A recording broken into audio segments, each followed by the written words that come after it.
¿Cristóbal Colón era portugués? El origen de Colón es un tema muy controversial, porque sigue siendo indeterminado, aunque existan fuertes indicios que fuese portugués. Mucho se ha escrito sobre Colón, presentando gran variedad de argumentos. En estos momentos incluso se hacen estudios genéticos con ADN.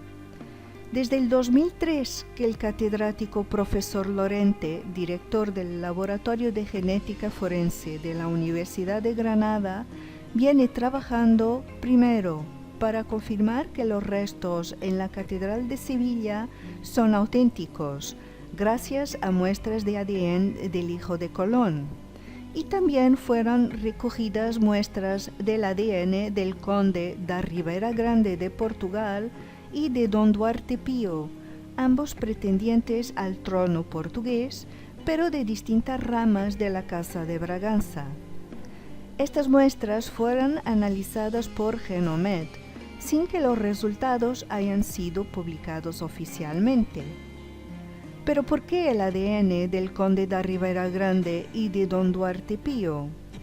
Porque ambos son descendientes de don João I de Portugal por la línea varonil, y es precisamente estudiando el cromosoma Y que se identifican personas con el mismo apellido y de la misma familia. Hay motivos para pensar que Colón era en realidad Salvador Fernández Zarco, hijo de Isabel González Zarco e hijo ilegítimo del infante don Fernando. A partir del siglo XVIII y del séptimo conde da Ribeira Grande, esta familia tenía apellido González Zarco, como la madre de Salvador. Entre muchos otros argumentos, el monograma de Colón está documentado y era así que firmaba documentos. Descifrando su monograma, es posible descomponer las iniciales S de Salvador, F de Fernández y Z de Zarco. Existen otros documentos como las dos bulas papales de 1493 escritas en latín sobre el descubrimiento de América que indican su nombre en portugués. No está escrito en latín Christophe Columbus, ni en italiano Cristoforo Colombo, ni en castellano Cristóbal Colón, sino en portugués. En la segunda bula, su nombre está escrito Cristofom, con terminación om, del antiguo portugués, en que la tilde sobre la vocal es como una ola, y que derivó en la actual terminación aún, a con la tilde ola y sonido nasalado, existente únicamente en portugués. Entonces, ¿por qué motivo disimuló Colón su origen y por qué adoptó el seudónimo Cristóbal Colombo? La teoría más plausible es que don João II de Portugal pudo convencerle a presentarse en la corte de Burgos para desviar a España del comercio con Asia. Los intereses de Europa en esa época estaban enfocados en las riquezas del Oriente, pero el Imperio Otomano impedía a las naciones cristianas de pasar por territorios islámicos. Colón aseguró a la monarquía española que era posible alcanzar Asia navegando para Occidente. Hay quien le considere un espía portugués que dejó así el camino libre a los portugueses para llegar a la verdadera India, que fue alcanzada por el almirante Vasco da Gama en 1498, siguiendo una ruta que contornaba la costa africana. Portugal esperó pacientemente el regreso de Colón para firmar el Tratado de Tordesillas en 1494, dividiendo el mundo en dos mitades, una para España, pensando que la India le pertenecía, y otra para Portugal, donde estaba la verdadera India.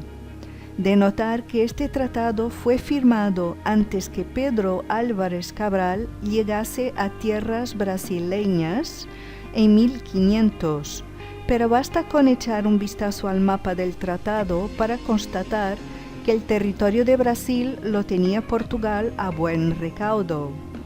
De hecho, hay pruebas que los portugueses sabían de la existencia de tierras americanas 2 o 3 décadas antes de Colón, según los archivos históricos de París y de Lisboa, donde se guarda una carta del francés Jean de Léry, fechada de 1480, y otra de Esteban de Frois, de 1493, que mencionan claramente la existencia de tierras de Veracruz.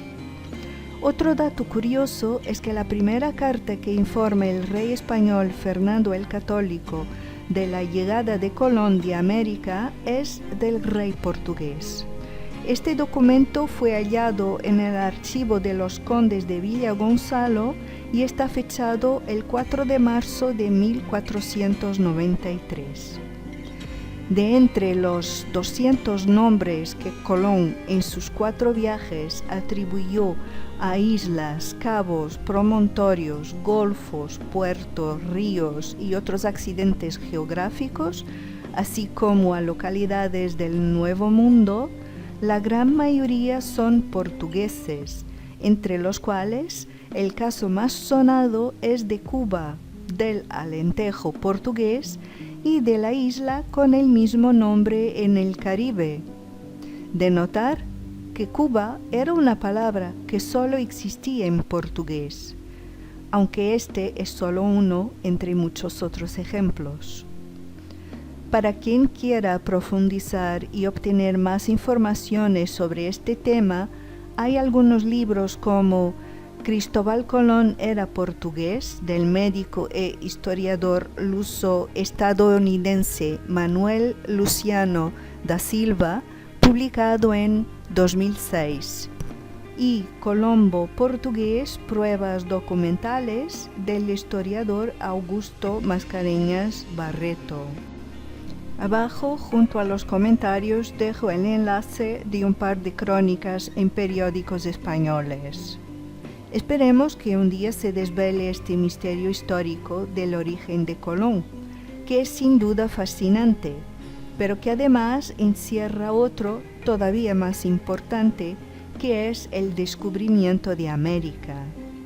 George Orwell decía en su libro 1984, «Quien controla el presente, controla el pasado, y quien controla el pasado, controlará el futuro».